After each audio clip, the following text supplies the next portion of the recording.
देखिए, बिना सुखदेव जी का, बिना वशिष्ठ जी का, बिना मीरा का, बिना चैतन्य महाप्रभु जी का, बिना नरसिंह मेहता का, बिना विश्वामित्र जी का, बिना उन विभूतियों का भारत हो ही नहीं सकता।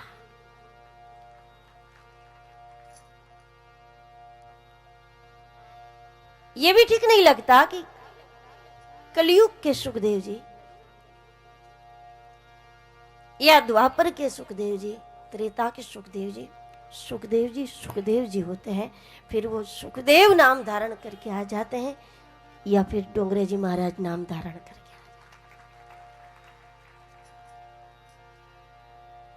हैं। तत्व वही होता है।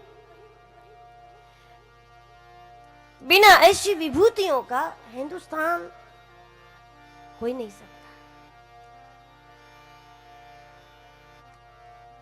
क्योंकि ऐसी विभूतियों का शरीर छूटता है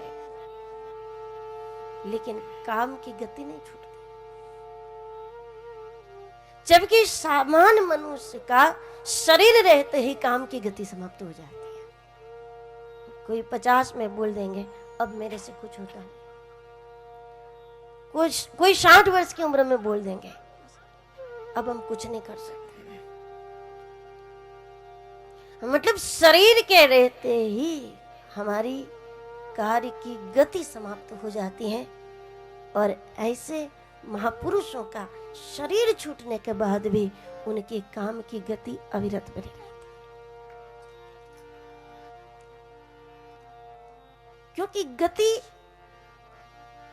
संतों का स्वभाव है, गति उनका जीवन होता है। जैसे हनुमान जी को कहा गया कि आप आराम करो, तो हनुमान जी ने कहा कि अगर आप मुझे आराम देना चाहते हैं तो ऐसा करो, मुझे काम देते रहो, क्योंकि काम में मुझे आराम होता है। राम काज किन है बिनु मोहि कहाँ विश्राम। कार्य में थकान होती है लोगों को, बिस्तर में विश्राम होता है, जबकि महापुरुषों को बिस्तर में थकान होती है, कार्य में विश्राम होता है। गति स्वभाव है संतों का, और वही कारण है कि शरीर छूटने पर भी गति नहीं छूटती।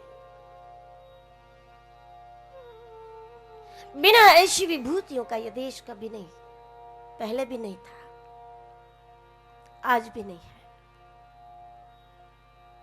जिस समय में ऐसी विभूतियां मिल गई, परीक्षित जी को सुखदेव जी मिल गए, ऐसी ऐसी विभूतियां जब मिल गई तो ये समझो कि उस समय के हवामान में, खान पान में इतनी सात्विकता थी, इतनी पवित्रता थी कि लोग ऐसी विभूतियों की खोज करते थे,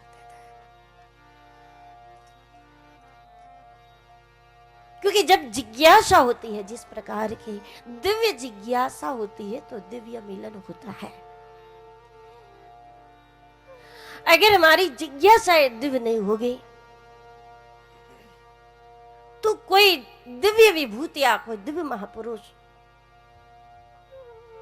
एक ही रास्ते पर रहते होंगे, एक गली में रहते होंगे, पास पास में रहते होंगे, हमारे पास होकर के वो निकल जाएं, तब भी न हम पहचान पाएंगे, न हम उनके प्रति समर्पित हो पाएंगे, क्योंकि जैसी जिज्ञासा वैसा मिलन होता है। और अगर हमारी जिज्ञासा में कोई दम नहीं है तो दिव्य विभूतियां आकर चली जाएंगी, हम पहचान नहीं पाएंगे। हम कहेंगे एक समय था जब मीरा थी, एक समय था जिसमें डोंगरे जी महाराज थे, एक समय था जिसमें नरसिंह मेहता थे, एक समय था जिसमें चैतन्य महाप्रभु जी थे। बस जो हो गए हम उसकी चर्चा थोड़ी बहुत करते रहेंगे, पर जो है उसकी पहचान कर लेना हमारी जीत है। अच्छी बात है हम उनका स्मरण करें, जो हो गए उनका स्मरण करें, अच्छी बात कि हो गए, सुखदेव जी महाराज हो गए तुलसीदास जी। अच्छी बात, ये हमारा संस्कार है, हम भूले नहीं अपने संस्कार को, अपने धर्मों को, अपने संतों को, अपने गुरुजनों को, अपने ऋषिमुनियों को। उसका स्मरण हमारे लिए शुभ है जरूर, क्योंकि वो सब स्मरणीय है, शुभ है हमारे लिए उनका स्मरण। लेकिन जीत हमारी है कि हम उनको पहचाने, क्योंकि उनकी उपस्थिति थी, उनकी उपस्थिति है। शरीर छूटता है तो कहां जाते हैं? ऐसे महापुरुष कहां जाते हैं? ये ठीक वैसी बात है, पानी डलता है तो कहां जाता है? पानी डलकर उधर जाता है जिधर ढलान है। ढलान है तो पानी डल जाता है ना।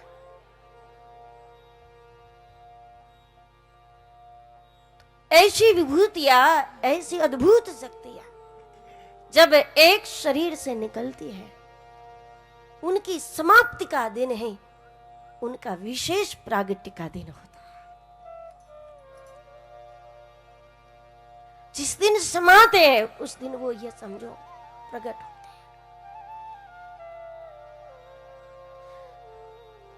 पानी ढलान की ओर जाता है, और ऐसी चेतनाएं विनम्र अंतःकरण की ओर जाती है।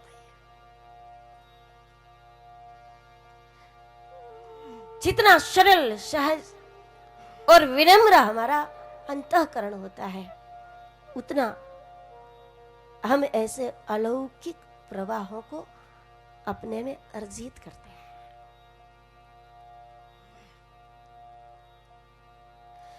जब कोई संत का शरीर छूटता है और उनके शरीर की कोई ना कोई तो क्रिया होती है, या तो नर्मदा जी में जल समाधि हो जाएगी, या दाह संस्कार कर देंगे। शरीर के लिए तो कोई व्यवस्था करनी पड़ती होती है।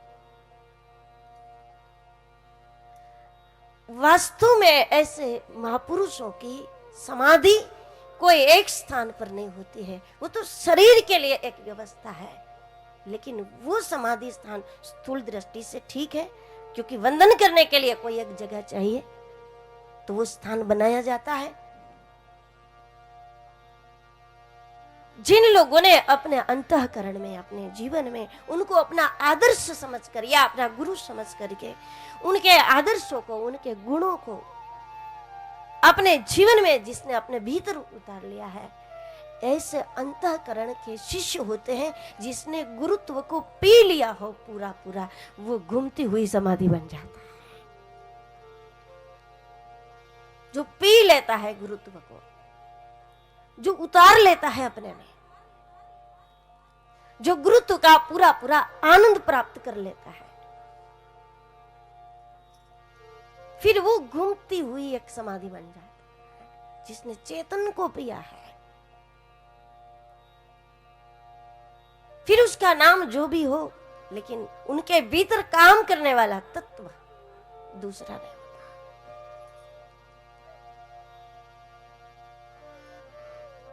तो सुखदेव जी मतलब सुखदेव जी जो बड़ा मतलब है, कलयुग के सुखदेव जी, द्वापर के नहीं, सुखदेव जी मतलब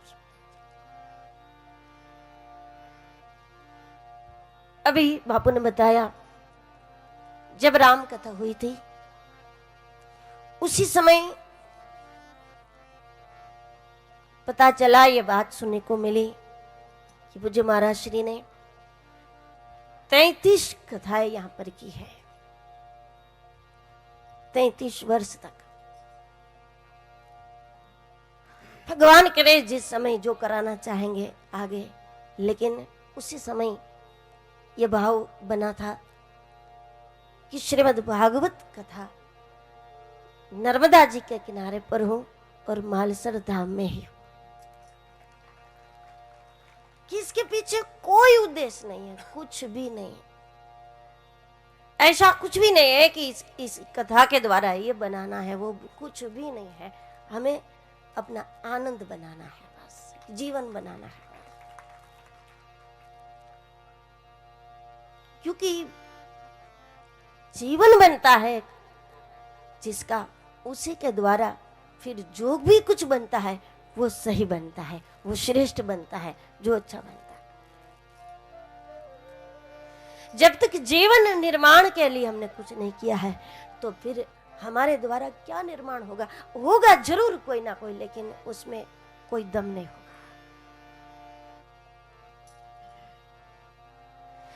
जिस मनुष्य की स्थिति में तीन बात हो, निर्विकार हो, निश्चिंत हो और निर्भयता हो, ये तीन बात जब हमारे जीवन में बनती है, निर्विकार, निश्चिंत और निर्भयता, ये तीन बात जिसके जीवन में है, जिसके व्यक्तित्व में है, ऐसे लोग थोड़ा भी प्रयास करते हैं तो कार्य उसके द्वारा जीवन में अद्भुत हो जाता है। और वो इतना अद्भुत होगा सालों सालों तक, युग युग तक, क्योंकि उसकी दीवारें भले ईंटों की बनी हो, सीमेंट की बनी हो, लेकिन आपके द्वारा जो कार्य किया जाए, जो निर्माण किया जाए, उसकी नींव में आपकी निर्विकार स्थिति होनी चाहिए, निश्चिंत दशा होनी चाहिए और पूरी पूरी निर्भयता होनी चाहिए।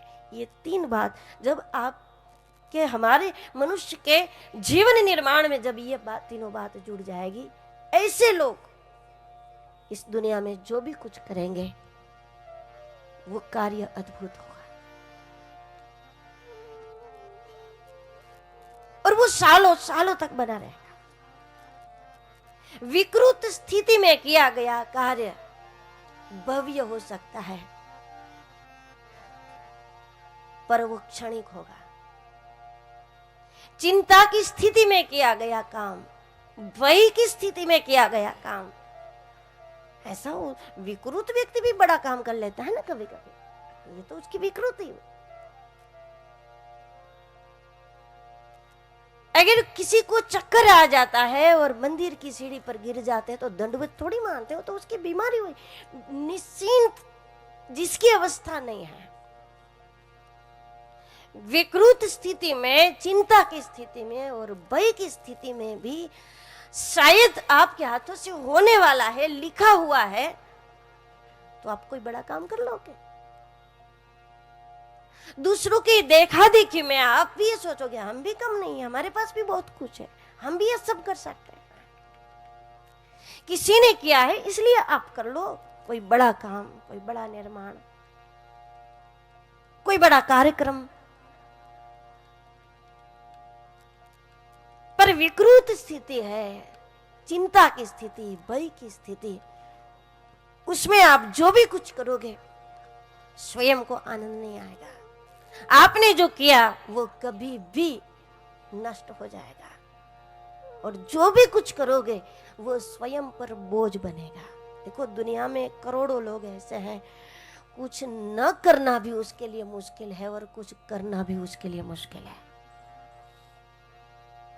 हम यहाँ पर इतने लोग बैठे, इनमें से ही तो होंगे 50% लोग कि कुछ करना भी हमारे लिए मुश्किल है और कुछ न करना हमारे लिए मुश्किल। और उस बीच वाली, उस दुविधा की स्थिति में सवाल बार बार आप में यही उठेगा, मैं क्या करूं, हम क्या करें, कुछ समझ में नहीं आता कि हम क्या करें। तो कुछ करने से भी आप डरते हैं और कुछ न करने से भी आप डरते हैं। कुछ न करने से तो वहीं के वहीं रह जाएंगे, कुछ न करने से तो बिल्कुल जीवन निष्क्रिय हो जाएगा। कुछ न करना आपके लिए एक डरावनी बात है, कुछ न करना, इससे तो आप बहुत डरते हैं कि कुछ नहीं करेंगे तो कैसे चलेगा। देखो आप 50 वर्ष की उम्र में कह रहे हैं कुछ नहीं करेंगे तो कैसे चलेगा, तो फिर 50 में कर क्या लिया, उसमें भी कुछ नहीं है।